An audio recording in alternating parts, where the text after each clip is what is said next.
buenos días.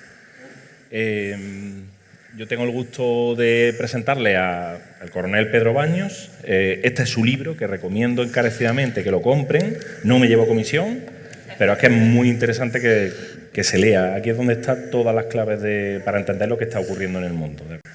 Por otro lado tenemos a Jano García, su libro, El rebaño, es la última publicación que ha hecho. Igualmente da claves para entender la economía, la política y para nosotros en el entorno empresarial en el que nos movemos también es imprescindible, diría yo.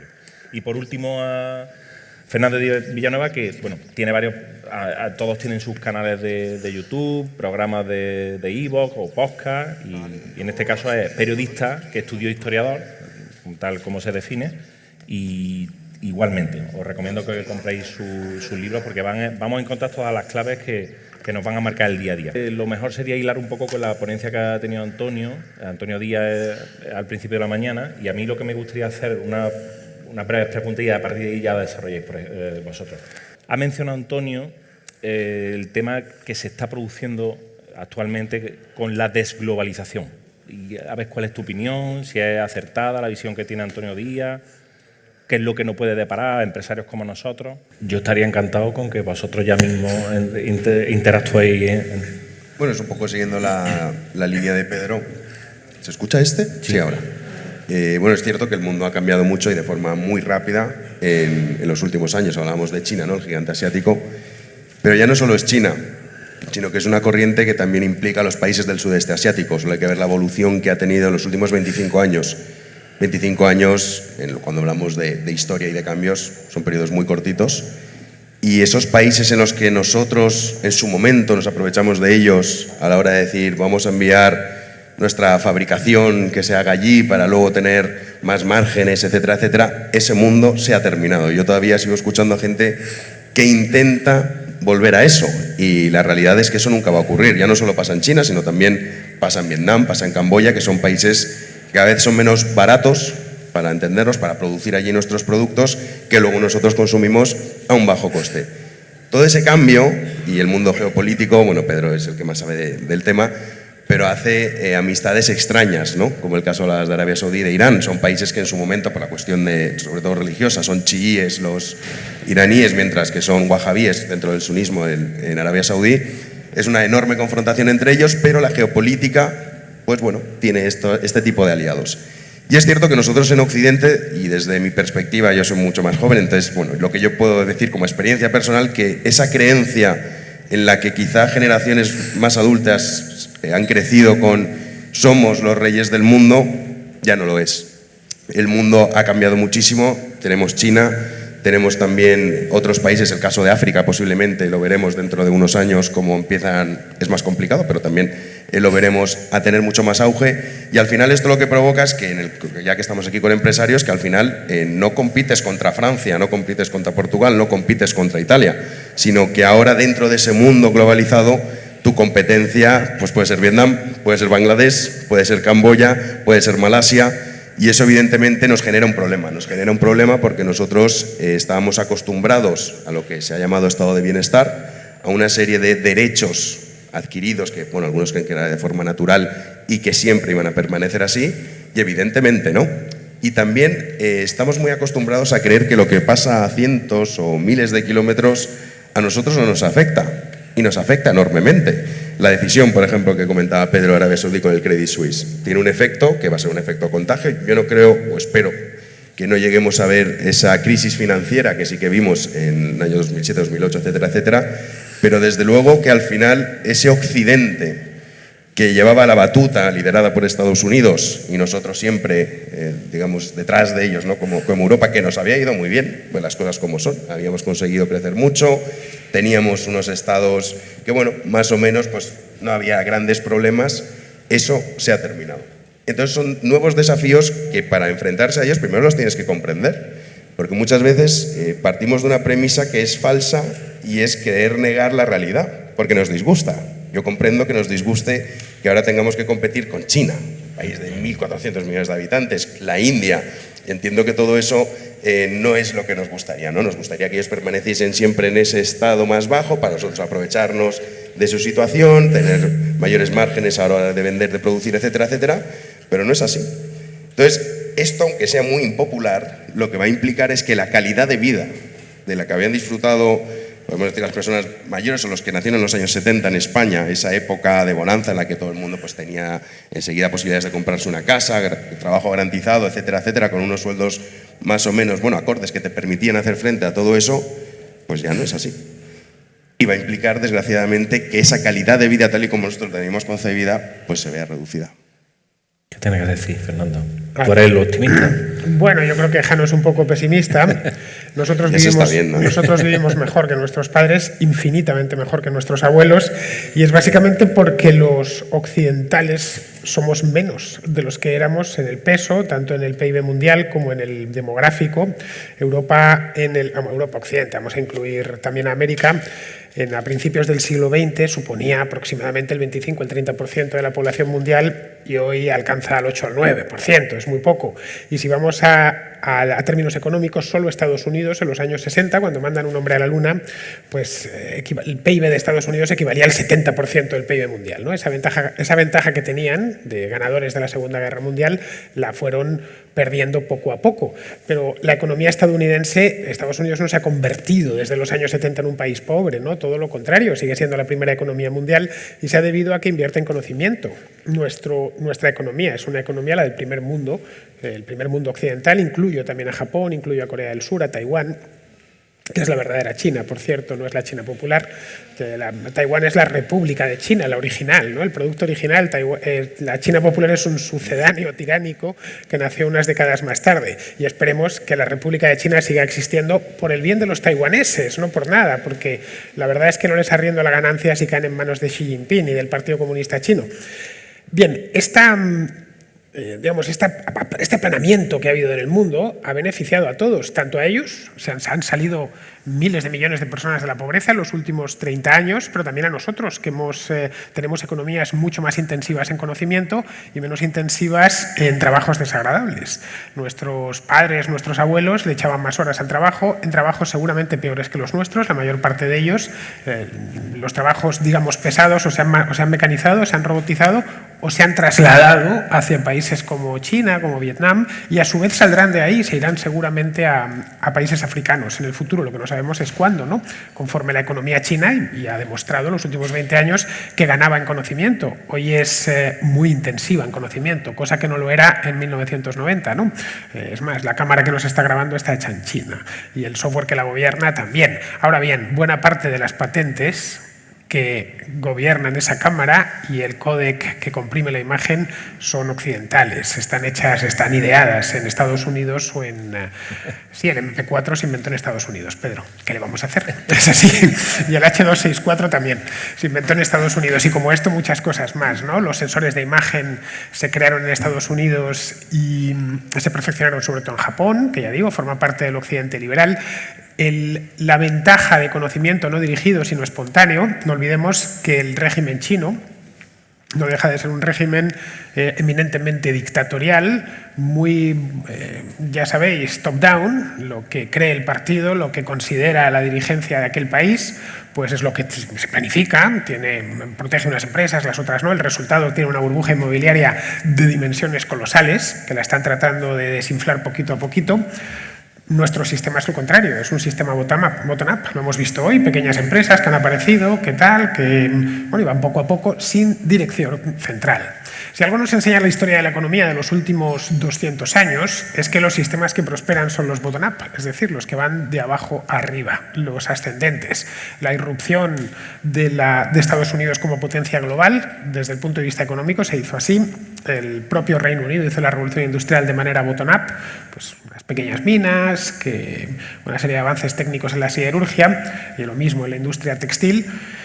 Lo de China es la idea, digamos, soviética, básica, dirigista, aplicando criterios de mercado. Durante 30 años nos ha deflactado los precios y lo hemos podido ver. Hemos pasado a tener muchos productos más baratos porque los producían a muy bajo precio. Insisten ahora en mejorar su economía desde el punto de vista del conocimiento. En algunos sectores lo están consiguiendo. En otros, pues dependen todavía de Occidente. Los chinos, por ejemplo, no veremos ningún avión comercial de pasajeros chino en los aeropuertos. Comac va a poner a la venta en no mucho tiempo uno, pero vamos, no hay nada parecido a un Boeing 747 o un Airbus 380 de fabricación china, tampoco de fabricación rusa. Es decir, para las cosas realmente importantes, lo vimos, por ejemplo, en la vacuna contra la COVID, ¿no?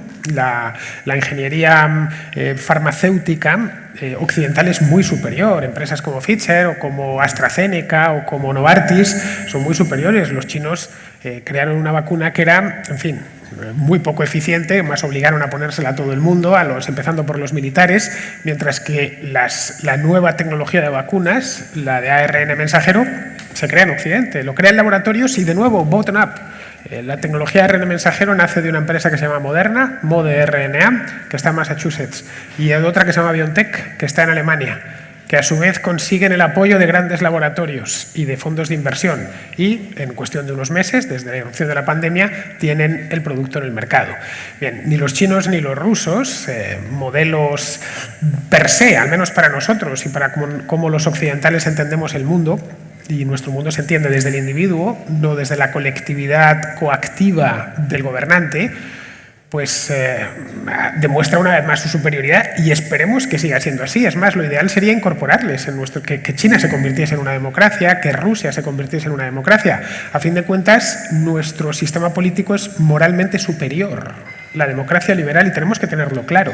No hay nada glorioso en el Partido Comunista Chino, no hay nada glorioso en Rusia unida de Putin, nada. Son sistemas autoritarios como los que tuvimos que padecer en Europa, debidamente perfeccionados, cuyos objetivos son el sometimiento de sus respectivos pueblos y, si pueden y alcanzan, el sometimiento también de nosotros. Así que lo que espero es que Occidente sepa resistir gracias a lo que viene haciendo desde hace muchos años, que es invertir en conocimiento, ser menos, pero, digamos, estar más preparados, ¿no? Aunque no quiero intervenir demasiado, pero has puesto encima de la mesa una cosa que son la copia de patentes. Pedro había sido el primero que había sentido negativamente con la cabeza.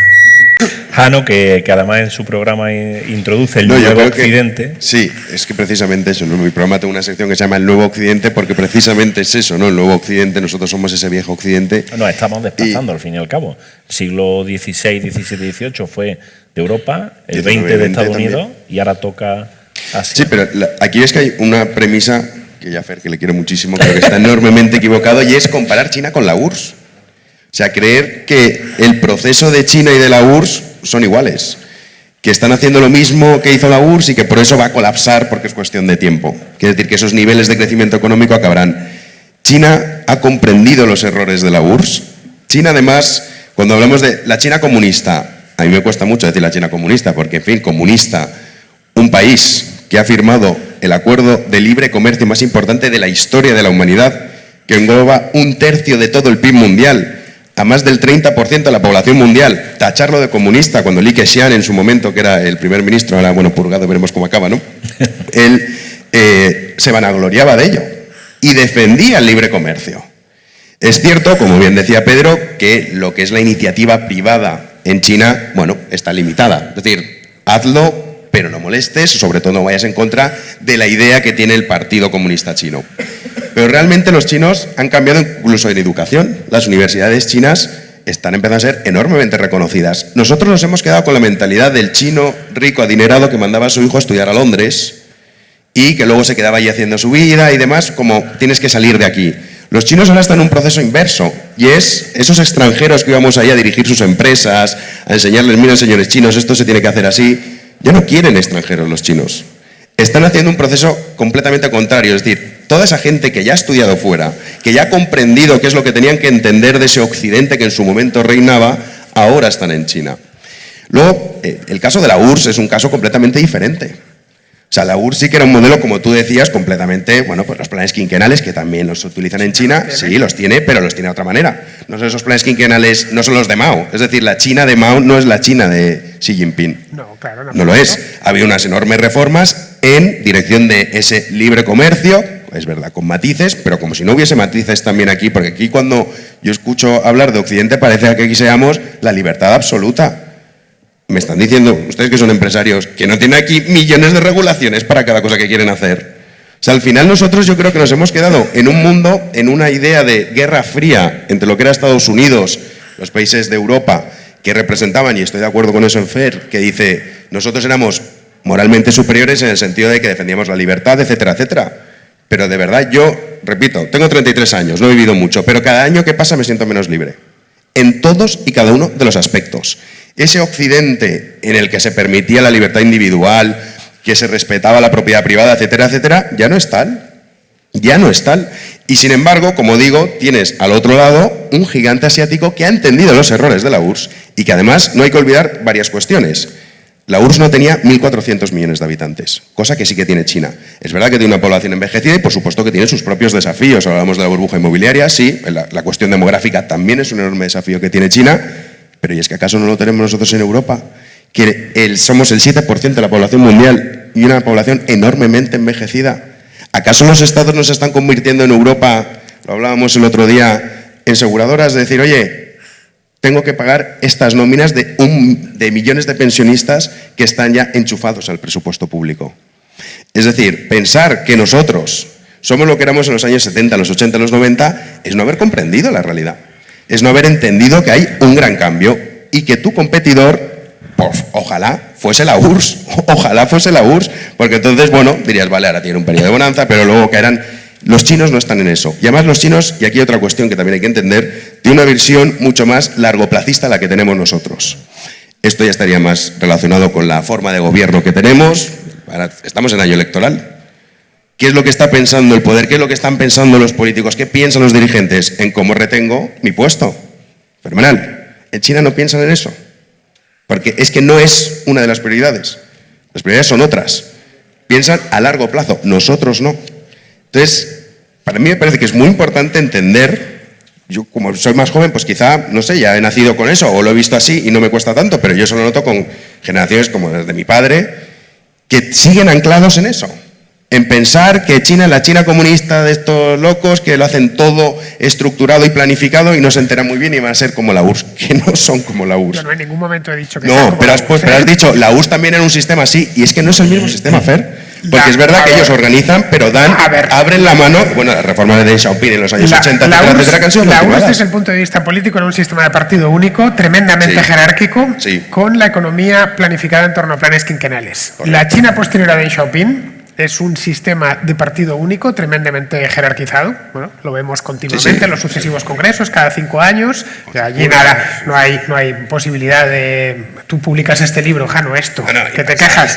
Te habrían fusilado ya y además habrían hecho a tu madre pagar la bala. Hay una cosa que quita la otra. Es que yo no estoy defendiendo... que he comparado la URSS con China. No, es que parece que yo no estoy defendiendo el modelo chino, estoy diciendo apliquemos el modelo... No, estás defendiendo el modelo chino. No, te estoy contando la realidad, Fer. Te estoy diciendo, no digas que China es la URSS.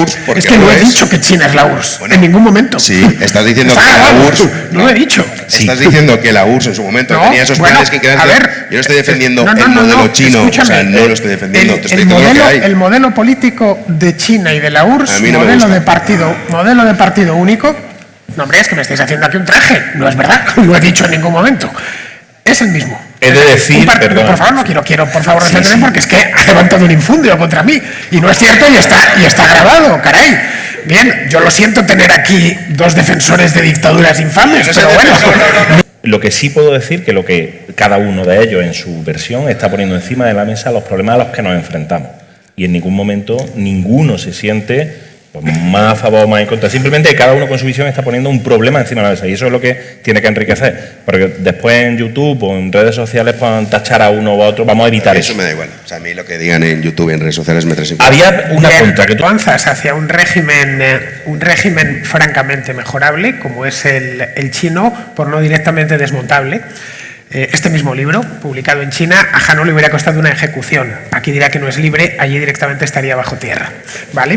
Dicho así. Dicho así, no, estaría bajo tierra. Y además le habrían mandado la ejecución, la factura de la bala se la habrían pasado a su madre, que es lo que hace el régimen chino. Así que, no, pero estoy diciendo que aquí solo veo alabanzas, esto es tal, ¿no? Son buenísimos, están gastando tanto en educación, tanto en no sé qué, tanto en no sé cuántos, y nosotros somos unos soberbios. Bien, creo que no existe régimen más soberbio que el chino, que considera y se hacen llamar a sí mismos el imperio del medio. Consideran que el mundo es China y el resto pues es poco menos que un añadido, la guarnición de un filete, ¿no?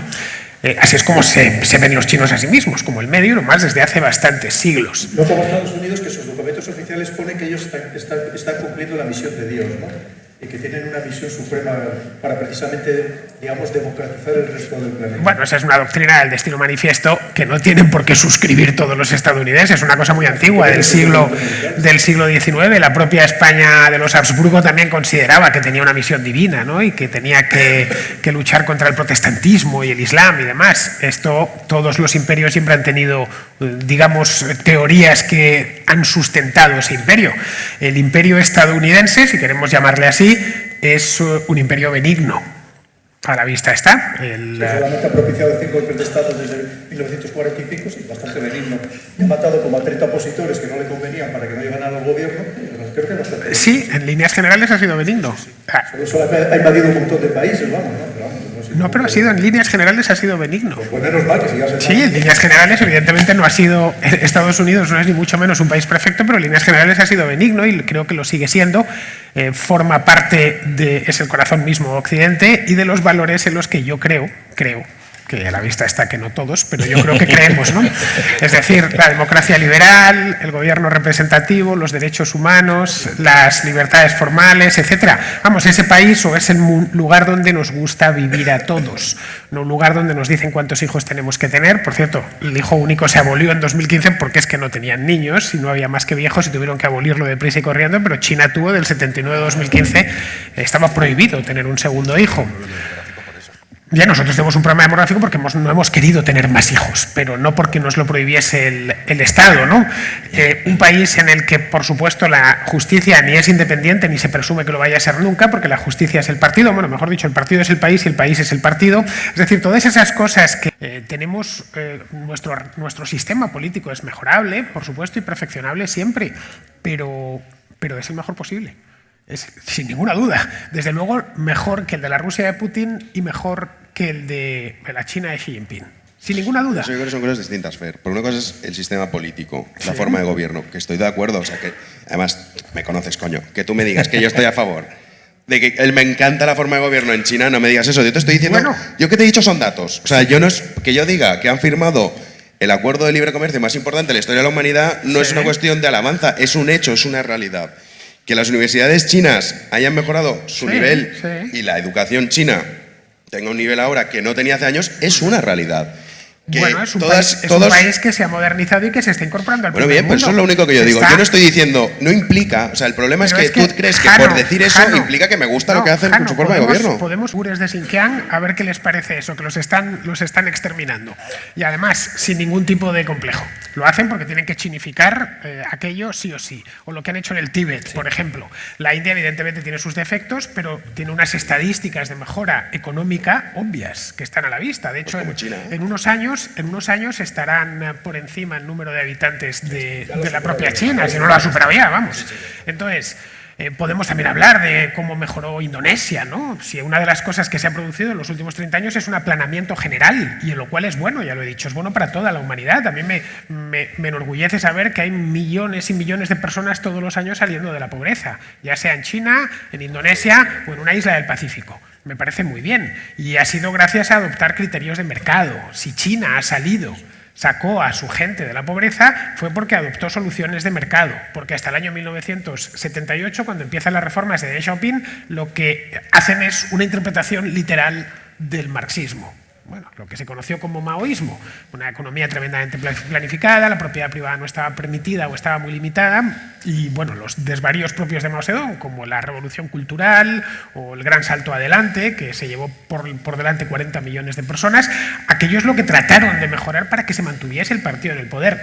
China, en una palabra, no tiene nada de ejemplar, nada, absolutamente nada. Podemos decir, pues tal chino ha inventado esta cámara, correcto, me parece muy bien, pues o han hecho tales esfuerzos en mejorar en la educación científica, me parece muy bien, pues han puesto una estación espacial en el espacio que se llama el Palacio Celestial, que se llama así, por cierto, pues muy bien, me parece correcto. Básicamente, prácticamente todo lo que han hecho es copiado de Occidente, tienen su propio Google, tienen su propio Twitter, tienen su propio Instagram, pero siempre copiando lo que ha hecho esa sociedad de conocimiento distribuido iniciativa privada sin planificación centralizada desde arriba, sin que exista un partido único. Todas las quejas que podemos tener en nuestra sociedad, no ya la española, sino la occidental, van dirigidas a que no nos convirtamos en esa basura inmensa que es la China popular. Pues es lo que yo digo. Ya está, no hay más, siempre nos Como quejamos. hemos llegado al mismo punto de encuentro, que es que tanto una postura como otra es encontrarnos en el libre mercado, en eso sí estamos de acuerdo todos, ¿verdad? Y este es el debate, porque aquí hay empresarios y gente con actividad. Pues os voy a hacer algunas preguntas porque habéis destapado aquí unas cuantas incertidumbres, ¿vale? Esta va dirigida a tu caso. Bueno, perdona, a ti. La supremacía internacional está actualmente entre Estados Unidos y China. ¿Cuál crees que será la situación en 2050? ¿Algún país africano, ya que has mencionado tú? Bueno, a ver, es que el caso de África, por ejemplo, China, es que es un dato, no implica que me encante, pero China está invirtiendo mucho en los países africanos. Yo no sé si puede ser Nigeria por el volumen de población, eso no lo sé, no soy adivino, no sé en 2050 cómo vamos a estar. También ha tenido grandes errores en esas inversiones. Sí, claro. Las pellas que les están dejando. Sí, bueno, pero que al final, da igual, pero al final, como repito, su visión es largoplacista. Y al final, uno cuando ve el mundo geopolítico y dices, ¿quién dominaba o quién tenía el control, entre comillas, de esos países en los años 80, en los años 90? Era Estados Unidos, ahora no lo es China, principalmente China. Entonces, no sé qué país puede ser. Podría ser Nigeria, podría ser, no lo sé, Uganda. Eso ya es más complicado de vaticinar. Nigeria lo digo por la cantidad de habitantes que tiene. Pero bueno, el caso, que evidentemente la situación es Estados Unidos. Si tuviésemos que dibujar una gráfica, Estados Unidos va bajando y China va subiendo. Es cierto que no está exento, tanto Estados Unidos como China, de desafíos dentro de sus propias naciones. Pero la tónica general hacia lo que va el mundo es a eso. ¿Que no nos gusta? Lo siento mucho. Yo podría aquí venir y decir, no, es que somos los mejores. Es que los 80 éramos el no va más. Iba a ser así siempre. No, igual que Estados Unidos no ha liderado el mundo, bueno, desde que nace, podemos decir que es así, pero igual que Europa ha tenido sus épocas, o España mismo. Tú que has estudiado mucho la historia de España. España ha tenido épocas enormemente gloriosas y otras que no tanto. Pensar que lo que nosotros hemos vivido va a permanecer siempre es un gran error. Y sobre todo, no querer comprender o creer que por el hecho de decir datos y hechos implica que estemos deseando copiar ese modelo, en absoluto. Yo al revés. Yo lo que estoy defendiendo es ese modelo que permitió que Occidente reinase tanto a nivel moral como a nivel económico. Bueno, cosa que ahora se está perdiendo. Nos queda pensar que nos cabe la adaptación a estos nuevos retos. ¿Alguna pregunta para ti? Nos mencionan que hay un cambio de paradigma, que además lo mencionó esta mañana Antonio Díaz. Vázquez, perdón, sí, Antonio Díaz es nuestro representante de CECO. ¿Cuándo parece que tengamos secuestrada nuestra identidad y soberanía por organismos supranacionales? Sí, lo que viene a decir es, actualmente hay un halo de organismos supranacionales que están más allá de la política, que de alguna forma están condicionando todas las acciones políticas y por ende nuestras actividades, nuestro día a día. Entonces, ¿en qué medida ese cambio de paradigma, esos lobbies de presión, pueden hacer que también eso tenga efecto en nuestra sociedad? No sé si me he explicado ahora mejor. Voy a cambiar un poco de tercio, porque también hay muchísimo interés, y me gustaría que contestaseis los tres. Empiezo por ti, Fernando. Tú has mencionado en tu programa varias veces el tema de la guerra de Ucrania. ¿Cómo crees que va a terminar? No lo sé, no soy adivino. Bueno, no tengo una bola. También lo dice frecuentemente, no es un adivino cuando le hacemos preguntas. Pero es que preguntar a alguien qué es lo que va a pasar es presumirle poderes de los que carece. Bueno, estamos viendo la intervención china a través de la venta de armamento. Si fuese un periodista deshonesto lo diría, ¿no? Pero es que no lo soy. Yo conozco el pasado y el presente, pero no el futuro. Quien te diga no te comprar la atreves ni a acción hacer te está engañando. No sabe realmente cómo se va a desempeñar la acción. Pues lo mismo, no sabemos cómo ver la cosa. Más allá de unas pocas horas o de un día, no lo sé, pero no desde luego cómo va a terminar esto. Sería muy arriesgado, evidentemente. ¿Tu opinión sobre Ucrania? Pues un poco lo que dice Fer, no sé lo que va a pasar. Desde luego que es un conflicto que se está enquistando cada vez más y en mi opinión, y esta es opinión personal... No he formulado bien la pregunta, ¿qué es lo que va a pasar con Ucrania? Sería mejor, ¿no? ¿Cómo va a terminar? Es que tampoco no lo sé. O sea, sí que es cierto que si no hay dentro de esa batalla, porque lo que es Ucrania es el campo de batalla, digamos, un Estados Unidos, Occidente, para entendernos, y Rusia, es evidente que a Putin habrá que darle una salida, si no esto no va a acabar nunca, ¿no? Esa es mi opinión. Pero es una opinión personal de cómo yo creo que se debería intentar. Pero vamos, de ahí a decir, esto es lo que va a pasar, o Putin va a renunciar al Donbass, o Putin tal, no lo sé. Desde el punto de vista ideal, que se le tiene que dar una salida a ese genocida. Yo pienso que si quieres acabar con ese conflicto es imposible que no, porque si no, al fin y al cabo, ¿qué vas a hacer? O sea, si Putin no tiene nada que venderle a su pueblo, y estoy hablando, no digo que es lo que se tenga que hacer, sino que cómo se podría resolver el conflicto. Si tú a Putin no le permites darle a su pueblo nada, después de todo lo que le está costando una guerra completamente injusta, en la que evidentemente no puedo justificar bajo ningún concepto la invasión de un país soberano, como es el caso de Ucrania, no lo justifico, pero si tú no le otorgas una salida, ¿qué va a hacer? O sea, ¿tú crees que de verdad Putin va a decir, va a permitir, ya no Putin, sino Rusia, la élite, que se hayan metido en esta guerra, hayan sufrido todas las consecuencias que han sufrido, y les vas a quitar el Donbass, les vas a quitar Crimea? ¿De verdad tú crees que eso lo va a firmar Rusia? Y aquí hay un punto que también, y perdona. Desde el punto de vista ideal, lo ideal sería que desapareciese el régimen de Putin. Bueno, depende que lo coja, no, pero es que depende, porque como te venga detrás la parte más radical dentro de la Duma, pues no te creas tú que sería tan buena solución. Es que eso depende. O sea, por eso digo que ya estamos hablando de hipótesis, ¿no? Yo lo que digo es cómo podría plantearse una posible posibilidad, que de hecho hubo un momento en el que se planteaba eso. O sea, dar una salida digna. Si no es imposible, o sea, que si no vende nada a su pueblo, decir, oye, mira, hemos conseguido, pues yo qué sé, el Donbass, vale. Pero si ni siquiera eso, ¿cómo va a terminar una guerra en la que hay que recordar, y esto está muy relacionado con la mentalidad, o sea, tanto los rusos como los ucranianos pues, no tienen problema, entre comillas, de ir a morir. Y entre otras cosas, en Rusia, es que si tienes un problema no te preocupes, que Putin se encarga de que no lo tengas porque te obliga a ir al frente. Claro. Entonces, y luego no hay que olvidar las armas nucleares. Todo esto sería completamente distinto si no hablásemos de que Rusia tiene armas nucleares. Porque a ese respecto parece que existe una tendencia, Pedro, a apoyar cada vez más a Ucrania, con lo cual deja poco lugar a esa salida digna. Bueno, pero es lógico, los ucranianos se defienden. Sí. No sé yo cuál... Fernando quería hacer... Bueno, yo creo que lo de Ucrania no hace falta darle tantas vueltas. Es un país soberano, independiente, una ex república soviética, reconocida por toda la comunidad internacional, que después de 30 años dando tumbos ha decidido democráticamente, y lo decidió en su momento, que quería formar parte de Occidente. Quiere entrar en la Unión Europea, quiere acceder a la OTAN por voluntad de los propios ucranianos, pero que un régimen tan infame como el de Vladimir Putin, y creo que la infamia no es descriptivo, el adjetivo no es calificativo.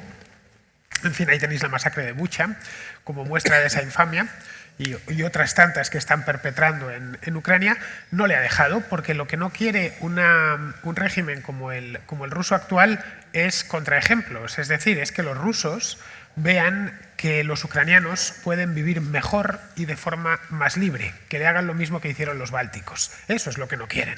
El resultado lo han invadido